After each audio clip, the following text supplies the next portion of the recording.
ದಿನ ನಾವು ರಾಜಸ್ಥಾನ ಅಜ್ಮೀರಲ್ಲಿರುವ ಪುಷ್ಕರ್ನಲ್ಲಿದ್ದೇವೆ. ಬನ್ನಿ ಸರೋವರದ ಸಂಪೂರ್ಣ ವೀಕ್ಷಣೆಯನ್ನು ನೋಡೋಣ.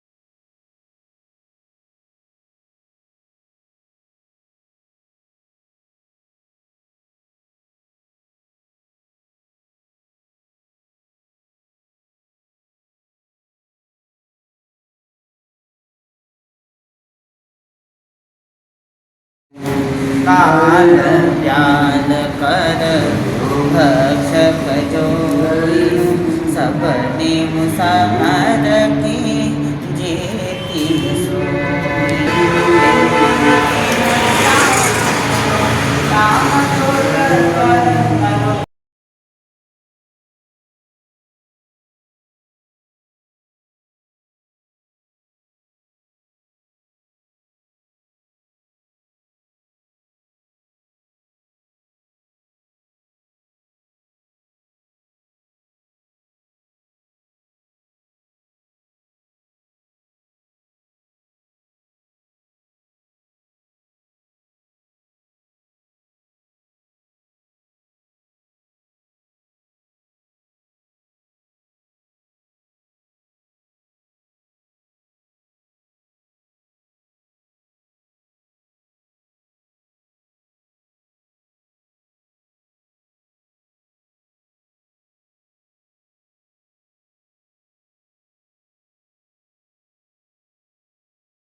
मेरे पीछे नौखंडी हनुमान तुलसी मानस मंदिर जो कि 9 खंडों में बना है, और ये मंदिर बड़ा ही ऐतिहासिक है। और इस मंदिर के जो पीठाधीश्वर है वो सखा परिवार के रूप में जाने जाते हैं, क्योंकि राम जी के सखा। इस पीठ की मुख्य पीठ जो है अयोध्या में है, और सियाराम शरण जी महाराज ने इस पीठ की स्थापना लगभग 600 वर्ष पूर्व की।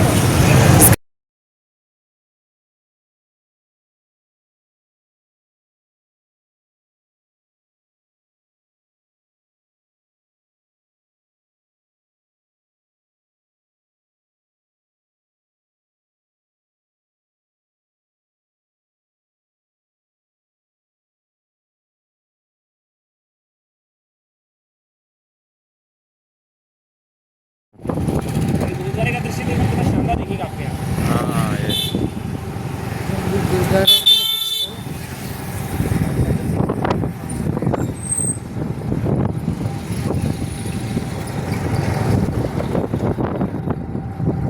हाँ, आगे आगे आगे वो लेफ्ट साइड का बहुत अच्छा दिख रहा है। हाँ, ये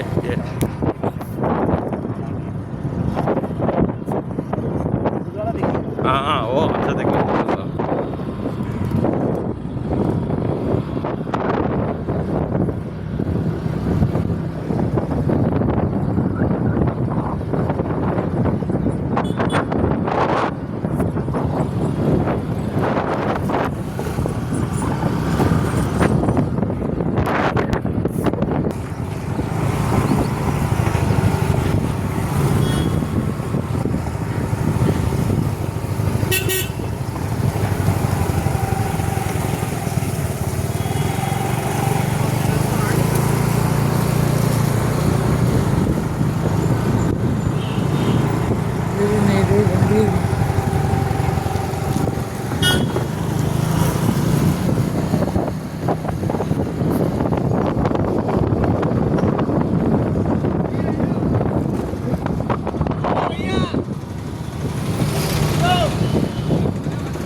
सर्व पापम प्रमुच्यते।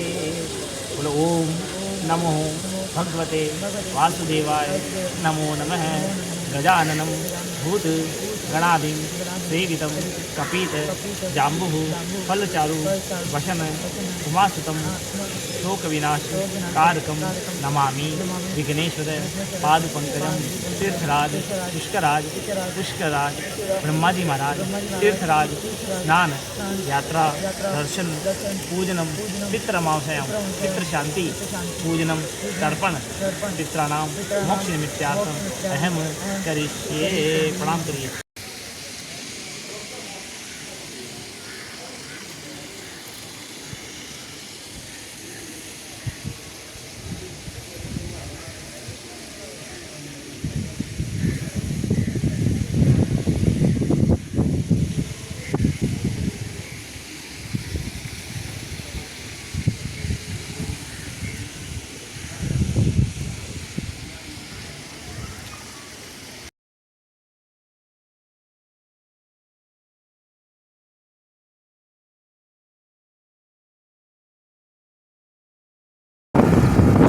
है सरोवर तीर्थ है, इसके चारों तरफ ये 52 घाट बने हैं।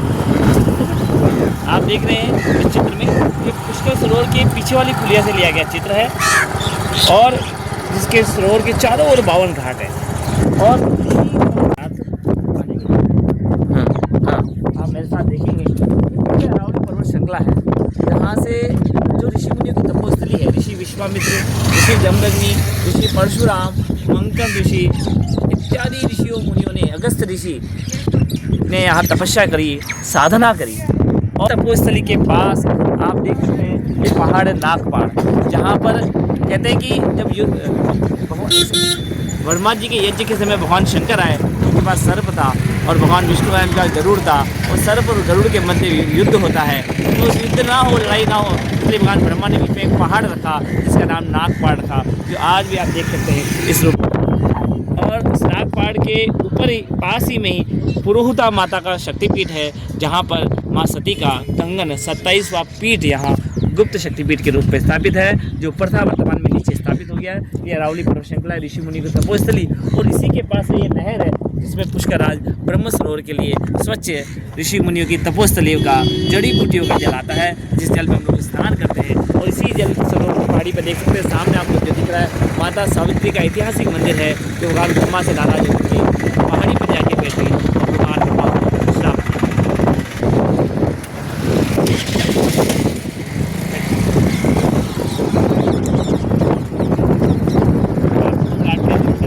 हाँ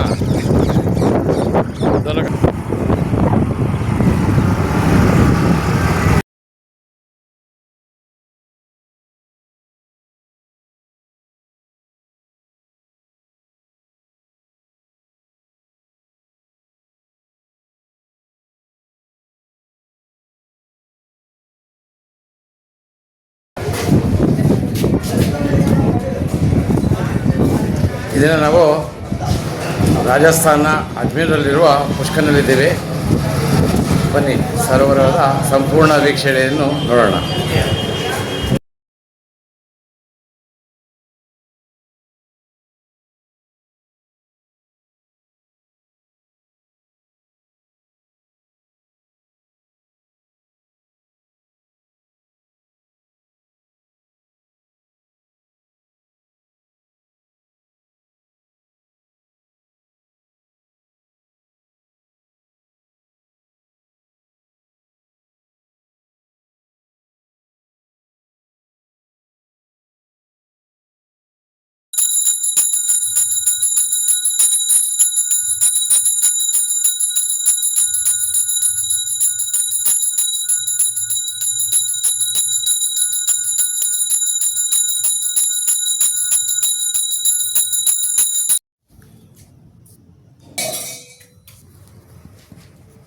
ಬ್ರಹ್ಮ ದೇವರ ದೇವಾಲಯ ಪುಷ್ಕರ್. ಈಗ ನಾವು ಪುಷ್ಕರ್ನಲ್ಲಿರುವ ಬ್ರಹ್ಮದೇವರ ದೇವಸ್ಥಾನದಲ್ಲಿದ್ದೀವಿ.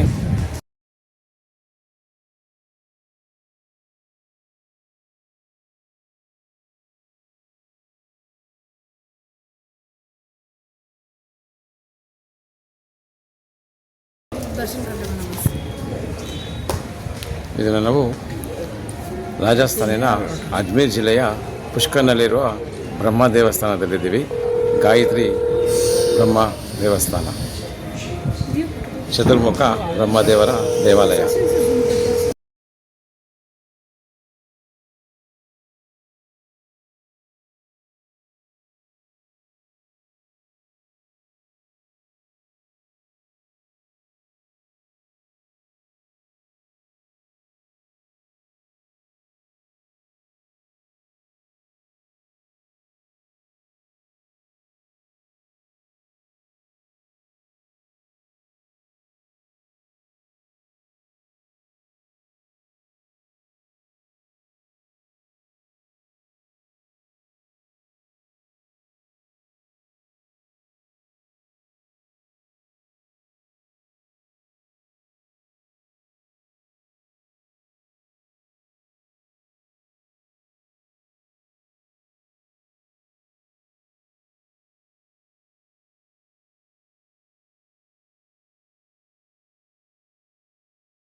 ಓಂ ನಮ ಶಿವಾಯ. ಈ ದಿನ ನಾವು ರಾಜಸ್ಥಾನಿನ ಅಜ್ಮೀರ್ ಜಿಲ್ಲೆಯ ಪುಷ್ಕರ್ನಲ್ಲಿದ್ದೀವಿ.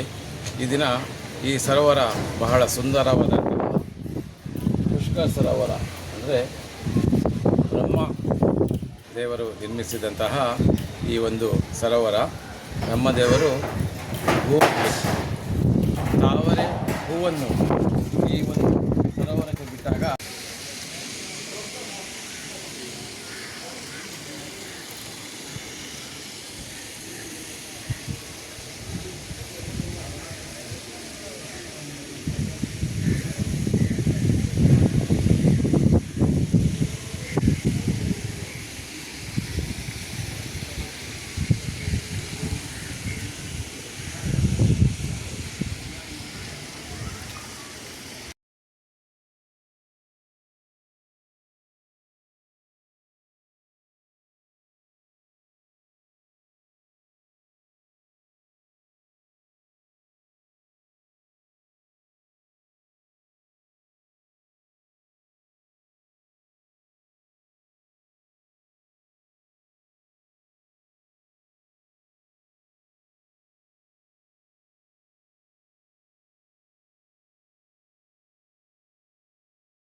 ಓಂ ನಮ ಶಿವಾಯ. ಈ ದಿನ ನಾವು ರಾಜಸ್ಥಾನಿನ ಅಜ್ಮೀರ್ ಜಿಲ್ಲೆಯ ಪುಷ್ಕರ್ನಲ್ಲಿದ್ದೀವಿ. ಈ ದಿನ ಈ ಸರೋವರ ಬಹಳ ಸುಂದರವಾದಂತಹ ಪುಷ್ಕರ್ ಸರೋವರ ಅಂದರೆ ಬ್ರಹ್ಮ ದೇವರು ನಿರ್ಮಿಸಿದಂತಹ ಈ ಒಂದು ಸರೋವರ. ಬ್ರಹ್ಮದೇವರು ತಾವರೆ ಹೂವನ್ನು ಈ ಒಂದು ಸರೋವರಕ್ಕೆ ಬಿಟ್ಟಾಗ ಪುಷ್ಪರವೆಂದು ಪುಷ್ಕರ್ ಎಂದು ಕರೆಯಲಾಗುತ್ತದೆ. ಬನ್ನಿ ನೋಡಿ.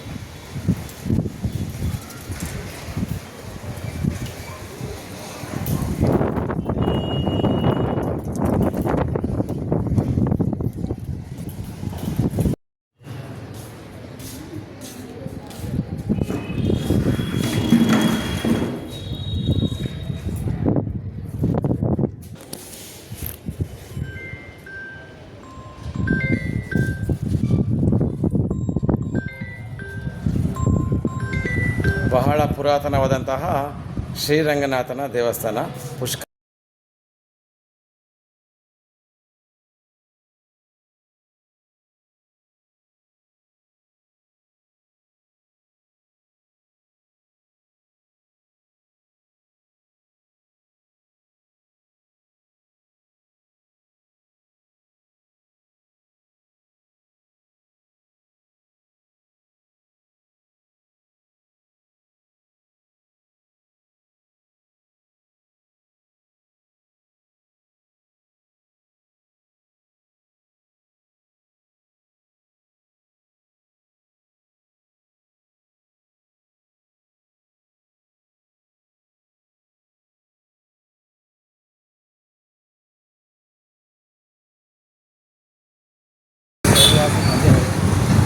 लोग उसको देखने के लिए आते हैं। ये देखिए, हाँ, आपको तो चार आगे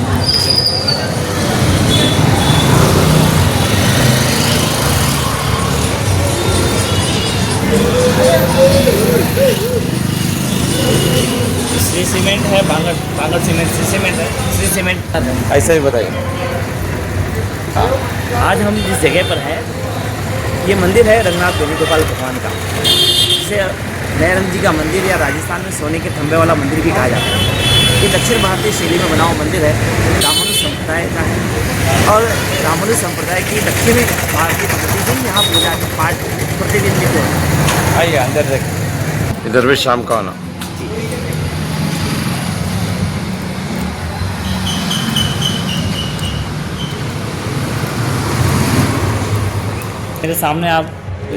मेरे आप सामने जो देख रहे हैं, ये मंदिर का प्रवेश द्वार है। और पर हम लोग अभी दोपहर में हैं तो भगवान विश्राम कर रहे हैं। और इस तरफ आप देखेंगे मेरे, इस तरफ जो है, इस तरफ हमारे लक्ष्मीनारायण भगवान का मंदिर है। साथ ही मठ के जो आचार्य हैं, जो की मुख्य पीठ डीडवाना है, रामानुज मठ डीडवाना, झालरिया मठ जिसे कहा जाता है, उसके आचार्य की पीठ है, जिसके वर्तमान आचार्य घनश्यामाचार्य जी हैं। जिनका चित्रकूट में भी आश्रम है, बद्रीनाथ में भी है, नैमिषारण्य में भी है, बड़े बड़े धामों पे इनके आश्रम हैं। तो वो ये आचार्य पीठ इस तरफ है और उसके साथ में अन्य विशाल जितनी भी मूर्तियां हैं और जितने भी गुम्बज हैं, इन सब पे सोने की परत चढ़ी है, जिसे राजस्थान में सोने के थंबे वाला मंदिर के नाम से भी जाना जाता था। गौशाला भी है अंदर।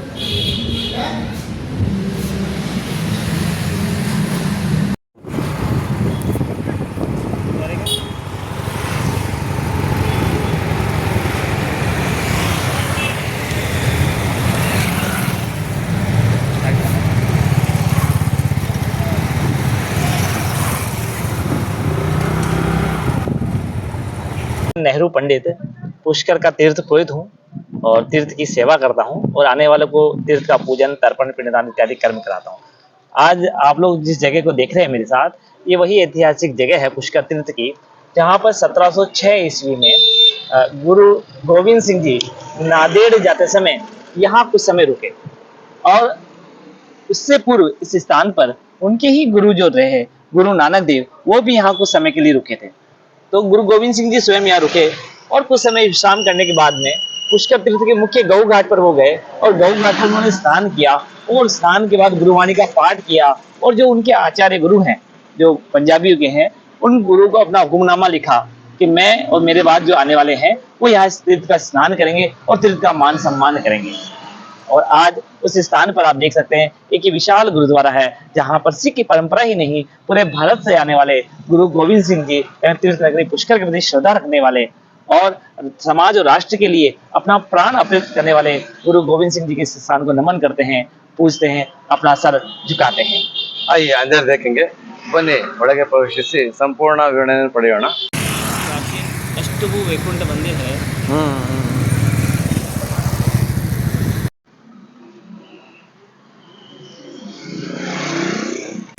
प्राचीन अष्टभु वैकुंठ मंदिर है।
आप देख सकते हैं मेरी साथ मेरे पीछे जो आपको ऐतिहासिक मंदिर नुमा ये जो दृश्य दिख रहा है, ये कोटा घाट है हमारा। राजस्थान में बहुत से दरबार हुए हैं और राजा महाराजा हुए हैं और जिनकी समय समय पर उनकी पुष्कर यात्राएं रही और उनकी मनोकामनाएं जब पूर्ण हुई तो उन्होंने अपने घाट बनाए और उन्हीं में से एक है कोटा दरबार का घाट है। कोटा के दरबार कोटा के राजा के द्वारा बनाया गया, अंदर मंदिर भी है और इसी के पास आप आगे बढ़ेंगे तो आप मेरे साथ देख सकते हैं भगवान महाप्रभु जी ने विभिन्न स्थानों पर जाकर के श्रीमद् भागवत का पाठ किया था। यहाँ पे भी एक वृक्ष के नीचे बैठ करके 74वीं बैठक स्थापित की और भागवत का पाठ कर पाराशर परिवार को उसकी पुश्तैनी का कार्य दिया गया। और इसके पास में आप देखेंगे तो शिखर घाट है। शिखर उसके आगे जाएंगे, गुजर है भगवान देव नारायण जो हमारे लोक देवता हुए हैं राजस्थान के, भगवान विष्णु का अवतार भी जिन्हें कहा जाता है, उनका घाट है। उसके आगे आप देखेंगे तो हमारे जोधपुर दरबार का जोधपुर घाट है। सप्त ऋषियों के नाम से यहाँ घाट है। तो हमें आप कोने में जिस बिल्डिंग को आप देख रहे हैं वो बिल्डिंग जो है वो जयपुर दरबार की है, जयपुर घाट के नाम से जाना जाता है। किसी समय में यहाँ जयपुर दरबार का घाट मंदिर सब थे, पर आज़ादी के बाद जिस प्रकार से सरकार ने उन राजा महाराजाओं की संपत्ति को लिया तो उस संपत्ति को भी सरकार ने अडॉप्ट किया और आज वर्तमान में उसमें गोदी संचालित है। इसी के आगे आप देखेंगे तो ये घाट आगे बढ़ते बढ़ते इसके मेरे बिल्कुल सामने पेड़ के बिल्कुल पास में जो घाट आपको दिख रहा है वो देख सकते हैं, वो ग्वालियर घाट है। आपने हमारे वर्तमान में भी केंद्रीय मंत्री भी है ज्योतिरादित्य सिंधिया, इनके पिता रहे हैं माधवराव सिंधिया, स्वयं केंद्रीय मंत्री रहे। इनकी बुआ श्रीमती वसुंधरा राजे जी राजस्थान की मुख्यमंत्री रही है। उनके पूर्वजों का वो घाट है का मंदिर है और माता जी का मंदिर है और ऊपर उनकी बहुत सारा बड़ी प्रॉपर्टी वगैरह इत्यादि उनका। जब भी उनकी मुख्यमंत्री रही या ज्योतिरादित्य जब पुष्कर आते हैं तो यहीं बैठ करके सरोवर का पूजन इत्यादि कर्म करते हैं। उसके आगे आप देखेंगे तो बूंदी दरबार का है और भगवान इंद्र के नाम से इंद्र घाट है। भगवान वारा का विशाल मंदिर उस जगह पर होने के कारण वहाँ पर मंदिर के निकट जो है वारा घाट है। इसके आगे बढ़ेंगे तो भगवान झूलेलाल का घाट है, जहाँ पर भगवान झूलेलाल की अखंड ज्योत जो पंजाब जो पाकिस्तान से लाई गई आज़ादी के समय वो ज्योत आज भी यहाँ सुरक्षित है, वो 24 घंटे प्रज्वलित होती रहे। उसी के आगे बढ़ेंगे तो भगवान बद्री विशाल के नाम से बना बद्री घाट है, जिसके पास में भगवान बद्री विशाल का ऐतिहासिक मंदिर है। और आगे गंगौर घाट, राम घाट, गऊ घाट, मुख्य ऐतिहासिक गऊ घाट है, जहाँ पर भगवान वो बीच में दिख रहे ना, वो बीच में जो है वो एक समाधि है। कहते हैं कि जब हमारे यहाँ गऊ घाट जो था, औरंगजेब का शासन रहा, तैयबर खां उनके सेनापति ने मारवाड़ से लिए और इस पवित्र भूमि को अपवित्र करने के लिए पूर्व में तो यहाँ मस्जिद बनाई गई पास में एक छोटी सी, पर मस्जिद में मुस्लिम नहीं जाते थे, पर यहाँ मुस्लिम थे नहीं, तो उनके लोग तो इस सरोवर में आते हैं, इस सरोवर को पवित्र मानते हैं, तो क्यों ना इस सरोवर को अपवित्र करते हैं। तो इस सरोवर को अपवित्र करने की योजना बनाई गई और 1000 गायों को मंगाया गया। वो बोला कि 1000 गायों को काटेंगे इस स्थान पर तो उस गाय का खून निकलेगा और खून जब इस पानी में मिलेगा तो पानी है पवित्र होगा। हिंदू सबसे ज़्यादा गाय को पवित्र मानता है और गाय का खून वो सहन नहीं कर पाएगा, और वो जब गाय का खून इस पानी में गिरेगा तो इस पानी को पीना तो दूर की बात, वो इस पानी को छुएंगे भी नहीं, तो ये सरोवर उनके लिए पवित्र हो जाएगा।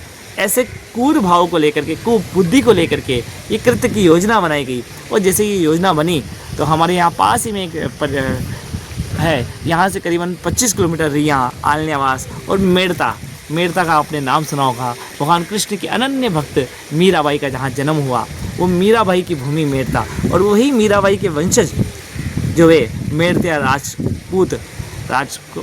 राजपूत रिया के ठाकर साहब, हमारे कुशाल सिंह जी, आलन्यावास के ठाकर इत्यादि ठाकरों को इस योजना का पता लगा।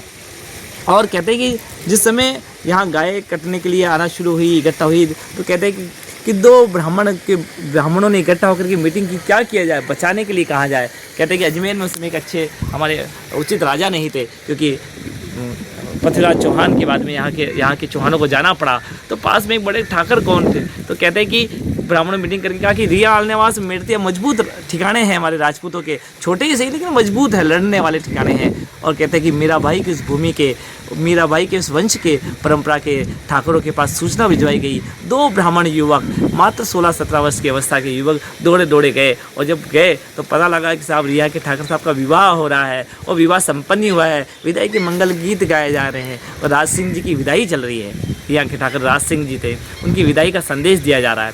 और विदाई के मंगल गीतों के बीच जैसे ही कहा कि मुझे ठाकर साहब से मिलना है, तो बोला साहब ब्राह्मण देवता अभी तो विवाह हुआ है, आप कुछ समय बाद पधारे, अभी तो विदाई चल रही है। तो बोले नहीं बहुत ज़रूरी काम है, मिलना ही है। उनकी जोर सी चीखार भरी आवाज़ सुन करके ठाकर साहब की आवाज़ पहुँची। उन्होंने कहा कौन है, आने दो, मुझे मिलाइए। और जब मिलाया तो बताया कि साहब पुष्कर की पवित्र भूमि में बदला लेने के लिए 1000 गायों को काटने का प्लान भी है, तीर्थ भूमि को पवित्र किया गया है। और आपके क्षेत्र में आप हमारे राजपूत हैं, आप राजा हैं, पड़ोस के राजा हैं, आपका धर्म है कि धर्म की रक्षा करें। आपके पूर्वजों ने भी धर्म की रक्षा की है और धर्म के लिए बलिदान हुए हैं। और राज सिंह जी ने कहा कि बस मैं तैयार हूँ, आऊँगा। उन्हें कहा गया कि आपने तो अभी तो पगड़ी पहनी है विवाह की, अभी ये रस्म पूरी करो जब तक ये विवाह की पगड़ी है। तो उन्होंने कहा नहीं, इस पगड़ी को ही मैंने अपनी भगवा पगड़ी मान लिया है और इसी को ही मैंने अपनी वो युद्ध की पाग मान लिया है। और ये पगड़ी, ये दूल्हे का सेरे वाली पगड़ी तभी उतरेगी जब तक मैं युद्ध को जीत ना लूँ। और कहते हैं कि अपने घोड़े की लगाम दी और जितने सैनिक थे उनको कहा कि आप तैयार हो जाओ। मात्र उस समय बताते कि 800 की टुकड़ी उनके पास रही होगी।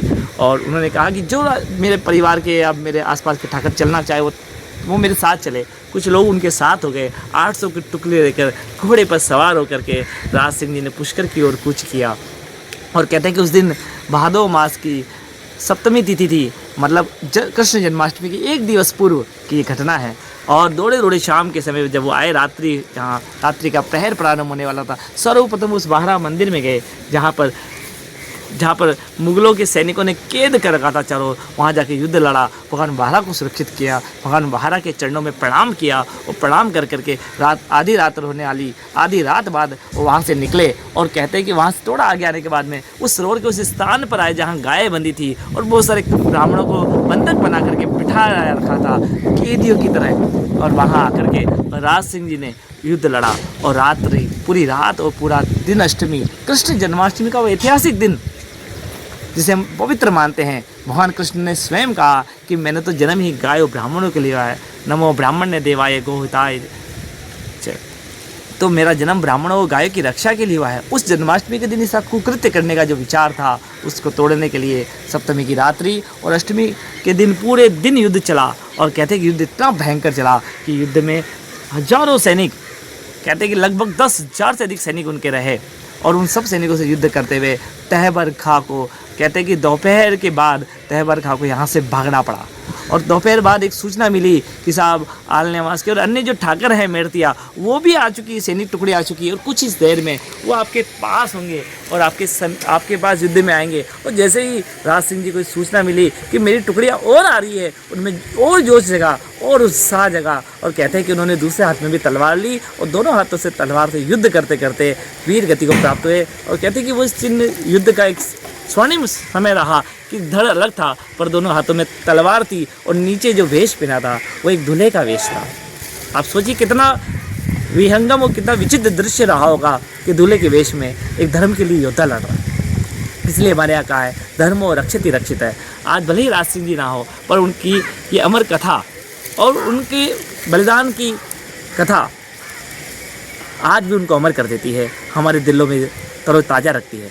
तो ये वो बलिदान की भूमि है। उन गायों को बचाने के कारण से वर्तमान में उस घाट का नाम गहू घाट रखा गया, जिसे आज हम लोग वहाँ पूजन करते हैं, पवित्र घाट माना जाता है, स्नान करते हैं। धन्यवाद आपका पूरा माहिती को धन्यवाद। नेहरू पंडित, तीर्थराज पुष्कर, पुष्कर सेवक, तीर्थ पुरोहित, तीर्थ में आने वाले तीर्थ पुरोहित आमजनों को पुष्कर में स्नान, तर्पण, पिंडदान, पितृ शांति, पितृ मोक्ष का कार्य जो जगत पिता ब्रह्मा ने हमारे और हमारे पूर्वजों को दिया, उस सेवा कार्य में लगा हूँ। आप सभी तीर्थ नगरी पुष्कर पधारें और तीर्थ में स्नान करें। कहते हैं तीर्थम परम किम समनो विशुद्धम, तीर्थ वही है जो हमारे